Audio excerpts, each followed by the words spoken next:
Now let us move to the third question of exercise 3.1. This is also a cost problem. Read the statement. The cost of 2 kg of apples and 1 kg of grapes is rupees 160. After a month, the cost of 4 kg of apples and 2 kg of grapes is rupees 300. After a month में यहाँ आपको ये confuse या ये assume नहीं कर लेना कि रेट्स आर चेंज्ड, क्योंकि अगर रेट्स चेंज होने होते तो क्वेश्चन ही चेंज हो जाता। फिर हम ये मान के चलते हैं कि दोनों टाइम पर, मतलब before 1 month and after 1 month, the cost remains same. इसमें सिर्फ ये आपको एक कन्फ्यूजन क्रिएट करने के लिए वर्ड लिखा है, otherwise no meaning of it.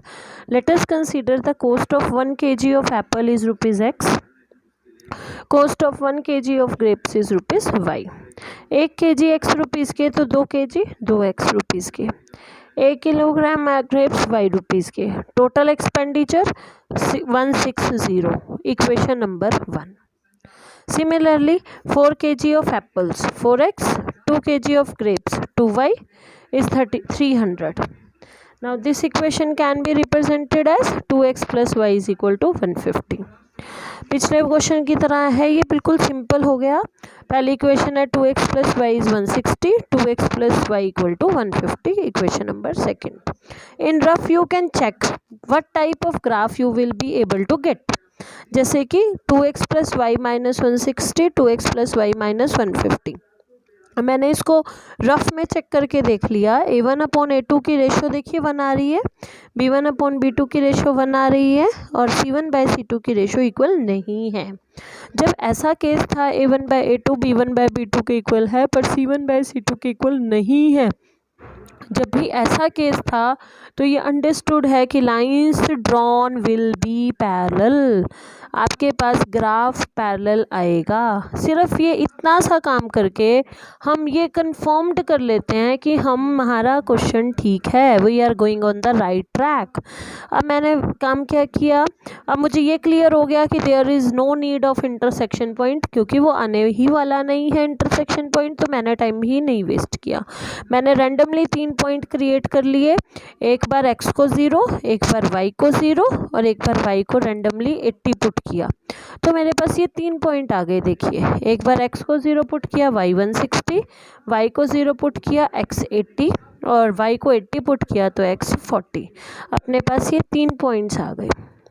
इसी तरह से सेकेंड इक्वेशन में मैंने एक बार x को 0 पुट किया, एक बार y को 0 पुट किया और तीसरा रैंडमली y को 30 पुट किया, तो मेरे पास ये 3 पॉइंट आ गए।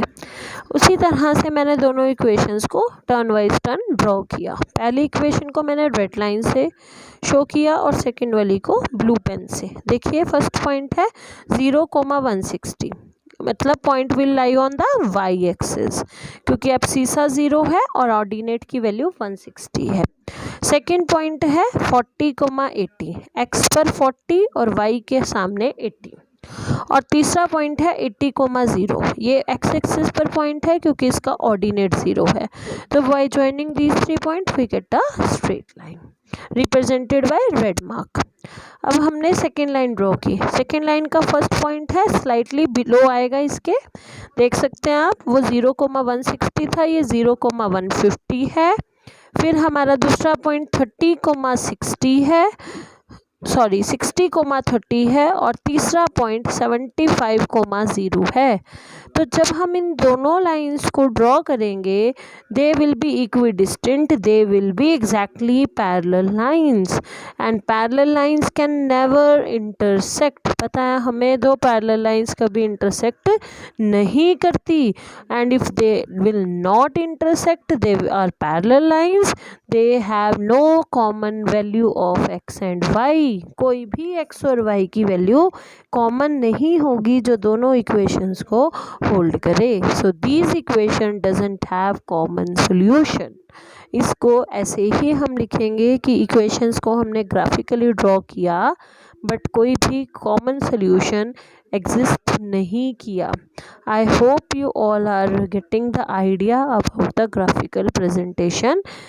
Do these 3 questions as well. You should draw the graph on the graph paper. In case if you don't have the graph, you can draw at this time in your notebook also. Now next lecture we will proceed the exercise 3.2. Thanks.